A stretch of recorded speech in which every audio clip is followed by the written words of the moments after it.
Estamos aí mais uma vez, 014/Mundi, eu sou o Rogério Baraquê.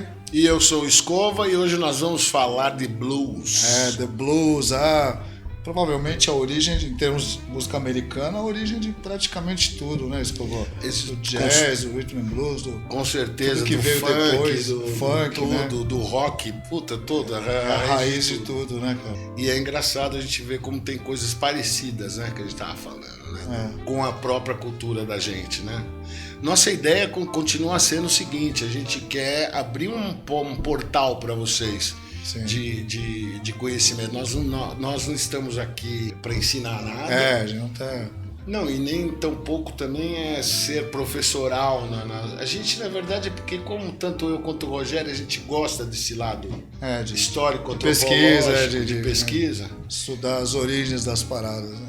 A gente está trazendo para vocês isso para incentivar realmente que, se você não toca blues, vai escutar um pouco de blues.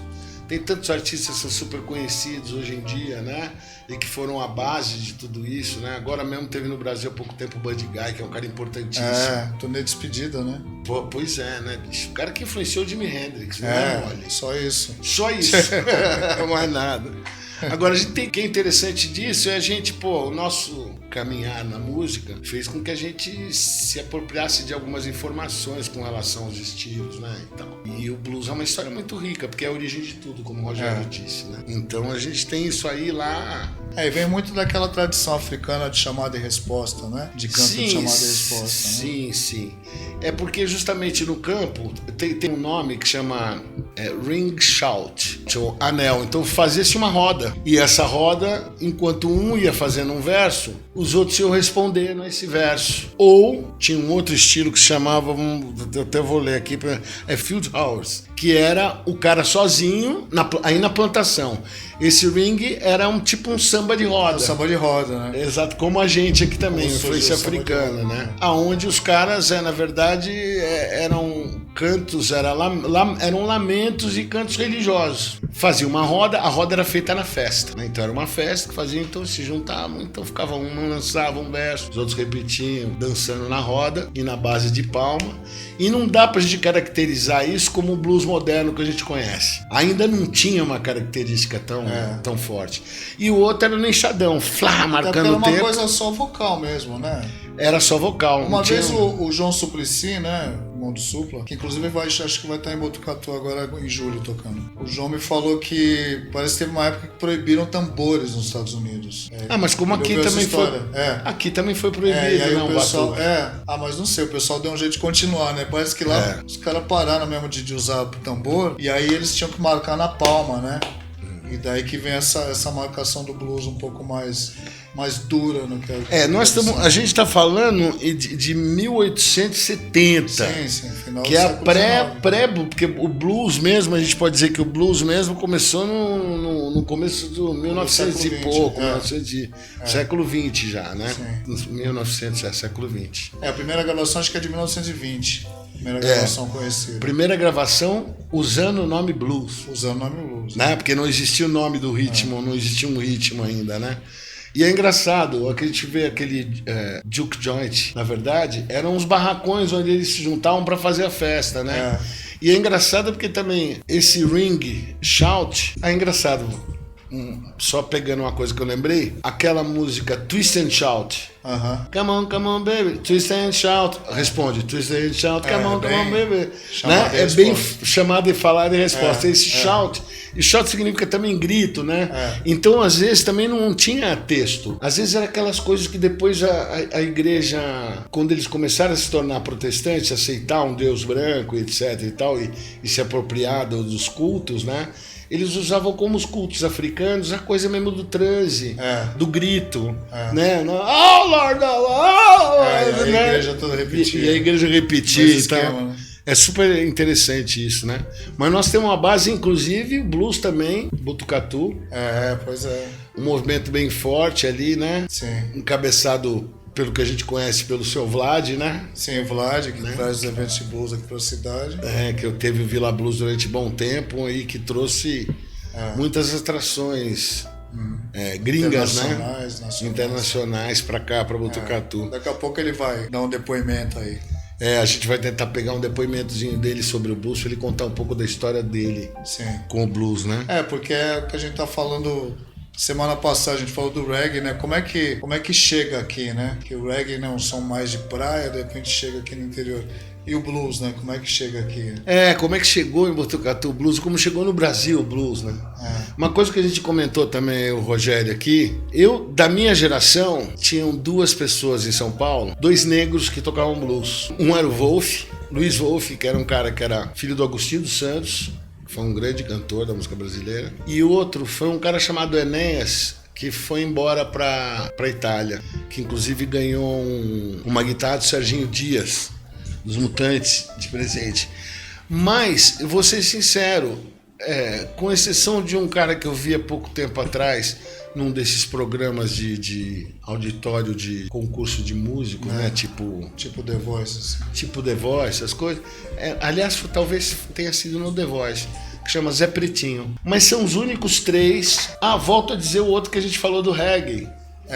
Que é o Luiz Wagner, que também tocava blues. Sim, mas são os únicos. A maioria do pessoal de blues que eu conheço no Brasil, bons tocadores de blues, são brancos. Agora, eu acho que eu tenho uma ideia com relação a isso, sabe? Essa cultura do blues no Brasil veio via classe média alta mesmo. É verdade. Né? Então não chegou na favela o blues. É verdade. O blues não chegou na favela. Outras coisas chegaram, mas o blues não chegou. Na favela ficou mais o samba, o rap, né? Exato. O funk mais recentemente. Tá? O rap e o funk são bem recentes, né? Antigamente o que vinha era, por exemplo, o samba canção vem da onde? Do bolero. Do bolero. Então era mais os ritmos afro-caribenhos que chegavam na favela, né? Que essa coisa mamba, esses negócios as pessoas conheciam nos 40 e tal. Mas o blues não. Aqui a gente tem o quê? Tem um que não é preto, mas é africano, que é o Nuno Mendeles, que é angolano, mas é branco. É branco, é verdade. Mas tinha o André Cristóvão, né? A gente Celso Blues Boy, exatamente. É o pessoal do... Aquela banda lá, como é que chama? Blues Etílicos. Blues Etílicos. Isso não quer dizer nada para nós brasileiros, porque nós não somos africanos e não somos americanos, né? Eu acho que essa mistura... Mas é interessante, né, você reparar nessa diferença, né? Mas eu acho que é uma questão socioeconômica mesmo. Sim. Né? E voltando um pouquinho à história, você falou dessa relação do samba com o blues, né? Tem também, acho que, uma relação na urbanização, né? Porque o samba, quando vai da Bahia para o Rio de Janeiro, né? Os baianos migram para o Rio de Janeiro, eles se tornam outra coisa. Eles se tornam o samba carioca com uma sofisticação harmônica e melódica maior. O blues é a mesma coisa quando eles vão para Chicago, né? Em busca de uma cidade grande, né? O pessoal ali do Mississippi, né? Do meio onde os Estados Unidos vai para Chicago em busca de uma vida melhor, vem o blues de Chicago, que era o blues mais elétrico. Exatamente. Então teve essa transformação. Foi quando começou o blues a ter um formato, né? Mais contemporâneo, universal, né? Que a gente ouve mais o Howlin' Wolf, né? A gente começa a pegar esses caras, Muddy Waters, né? Que é o que influenciou B.B. depois. King. Que é o que influenciou depois os ingleses lá, dos Rolling Stones, o Animals, o Eric Clapton, né? Que trouxe o blues realmente para, né, graças a esses música caras, popular, vamos dizer assim. Porque tinha aquele problema do racismo que não permitia que o blues chegasse na parada dos brancos, né? Mas é engraçado a gente pensar que a base do rock foi isso. Sim. Se a gente for pensar, o rock também foi preto. A gente pensar em Chuck Berry, Little Richard, né? Vários eram... Aí os brancos jovens e rebeldes, né, se apropriaram disso, né, e começaram a frequentar os bailes. É muito interessante aquele filme, acho que é a Suprema Rainha do Blues. Você viu esse filme? Não. Esse filme é sensacional. Mas um que agora... eu vi, lógico que eu vi. Aquele cara que fez o Pantera Negra. Lógico que eu vi. Depois. Lógico que eu vi. Logo depois. Mas esse filme é do caralho. Não, é muito bom, né? Porque ela faz uma diva do blues, brava pra caralho. É muito legal. Então, e o final, né? Vou dar spoiler pra quem não viu, desculpa, mas enfim. É porque tem a ver com esse assunto. O final do filme, ela vai, grava a música, e regrava várias vezes e tal. E no final mostra uma banda de brancos, né? Um coral de brancos fazendo a versão deles da música. Aquela coisa bem comportadinha, sem swing nenhum, né? Então dá uma diferença ali, né? E quer dizer, eles fizeram esse final para mostrar o que aconteceu. Essa apropriação da música, como deu uma enquadrou a música ali, né? E virou outra coisa. Isso é uma sugestão boa, assistam esse filme. Muito É legal. bem interessante. Aliás, teve na mesma época, lançaram um filme que é sobre a Billie Holiday, né? Sim. Nessa mesma época teve. E tem um documentário do Robert Johnson também. Aliás, você falou o nome, como diria Vlad, né? O Robert Johnson, na verdade, é o grande cara, né, bicho, do blues, né? E tem uma coisa também, a gente tá falando de coisas que nem, por exemplo, a coisa do ring shout, né? Da roda de samba que a gente fez. Tem uma outra coisa que é muito doida, e aí tem a ver com o interior de São Paulo. Aí tem a ver com aqui, né? O 014 Barramundi tem a ver com a criação da música caipira de verdade, né? E aqui o cara que tocava viola, bicho, ele tocava por parte. Tocar por parte, o que é tocar por parte? Tocar por parte é fazer um acordo com o demônio para tocar bem. Né? E as pessoas morriam de medo do Robert Johnson porque diziam que o Robert Johnson também tinha feito um pacto. Também tem Crossroads, aquele filme também, né, tem que o fala filme disso. que fala nisso, é muito legal. E isso é uma outra coisa que é comum. Pô, da onde vem, né? Isso deve ser alguma tradição africana. Talvez, o cara tocar bem precisa de fazer um pacto com, agora que com você falou forças da música, negativas, sei lá. Você falou da música caipira, me ocorreu um outro paralelo entre o blues e a música caipira. É a questão da afinação aberta, né? Que a viola tem, né? Uma afinação... né? Sim. Quem conhece viola caipira, ela é Sim, afinada é num verdade. acorde específico, né? Então você tem lá o acorde pronto. Ria baixo, e os bluseiros cebolão. usam muito essa afinação também aberta, né? Em sol, principalmente, que o Keith Richards dos Rolling Que Stones... sol acho que tem a impressão que o sol é o rio abaixo que chama aqui na viola. Na viola caipira. Aqui tem Ré em Mi, né? Que é o cebolão. Rio abaixo, cebolão. Né? Mas o em sol acho que é rio abaixo, não tenho certeza. Isso aí depois os Tem esse violeiros, paralelo também da coisa da afinação. os né? violeiros corrijam a gente. Aí não é exatamente a nossa especialidade. Mas é bem interessante esse negócio mesmo, né? Tocar por parte com o demônio, né? A tal da encruzilhada, né? Onde encontra o cara. E diz que um grande lance que tinha maluco era essa história mesmo de que os outros músicos tinham medo do Robert Johnson por causa disso. Né? Tinham medo. Continuando essa história das coincidências mesmo, né? Que tem da cultura. Essa coisa do canto em conjunto, né? A gente falou da Jamaica com muitas coisas parecidas por conta da raiz africana. Só que a gente vê que tem a Etiópia, né? E a história da Etiópia é muito louco também, né? A gente estava falando lá atrás, que a Etiópia foi um lugar onde a igreja, a história judaico-cristã se misturou com uma história negra, africana, né?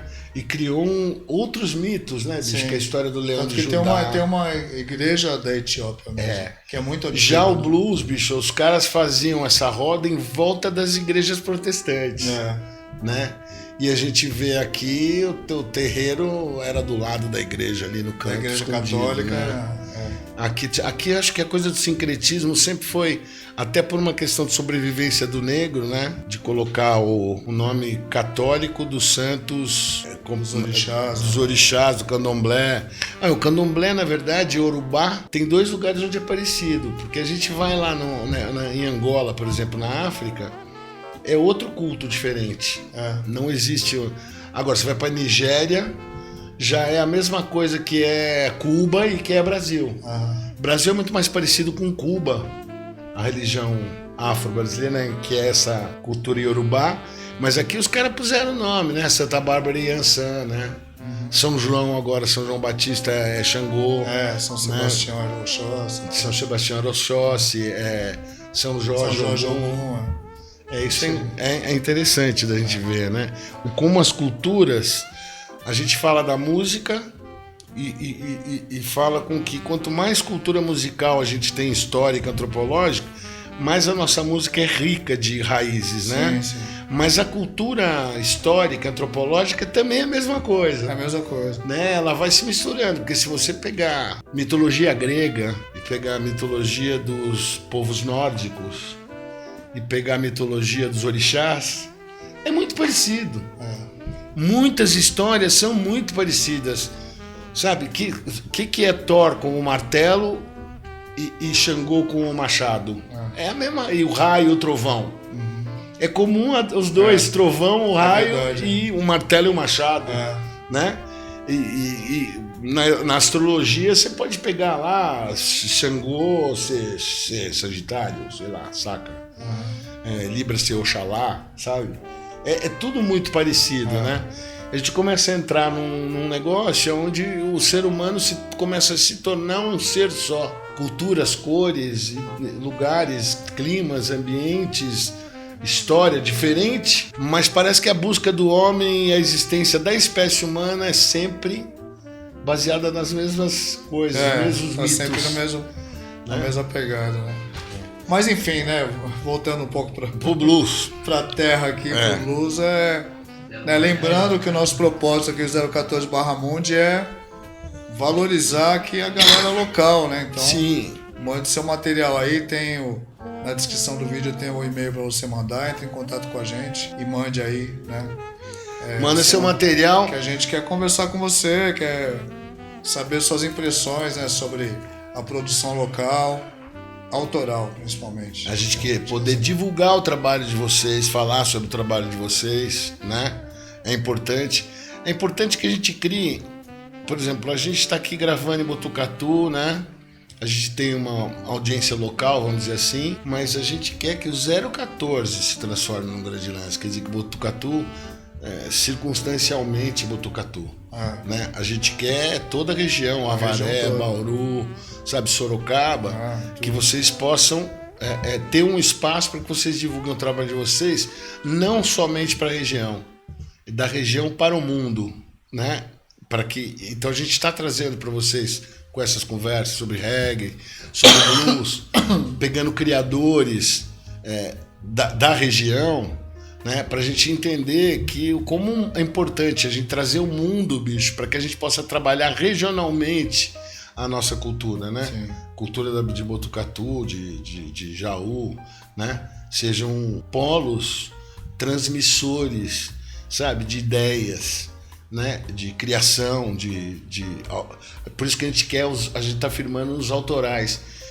Nós não temos nada contra a música de entretenimento, muito pelo contrário. A gente acha legal pra caramba você poder ir no lugar e identificar músicas que você gosta e ter um ambiente agradável ouvindo blues, ouvindo a música que você gosta, reggae, tanto faz. Mas nosso interesse é a provocação. A gente quer ver algo que provoque na gente uma sensação diferente, que provoque a curiosidade, que faça a gente escutar 2, 3 vezes a mesma coisa, pra gente poder entender.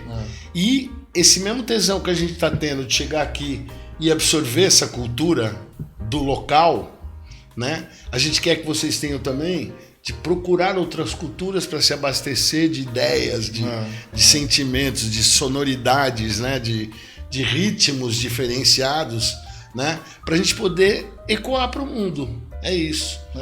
E é isso aí, então a gente... Bom, agora a gente fica com o Vlad, né? Falando, né, já que o tema é blues, o cara talvez mais gabaritado aí para falar sobre isso aqui em Botucatu. Exatamente. Então, chamando aí o Vlad. Siga aqui a descrição, mande o seu material para nós, 014 Barramundi, boa noite e até a semana que vem. Isso aí, valeu. Na verdade, cara, blues pra mim são 2 coisas, na verdade, né? Primeiro, vida, né? Um estilo de vida, um estilo de música, um estilo de enxergar o mundo, né? Isso começou pra mim bem cedo, assim, bem jovenzinho mesmo. Acho que os primeiros discos que eu comprei, os primeiros foram de rock, né? 2 ou 3 discos de rock. E era muito legal, naquela época a gente ia na loja de disco, você podia ficar, né? Põe o fone de ouvido e ficava passando faixa por faixa. E eu não sei, porque eu acho que o cara que antes de mim deixou um disco do Muddy Waters em cima da bancada. E eu tava escutando um disco de rock, e era um rock...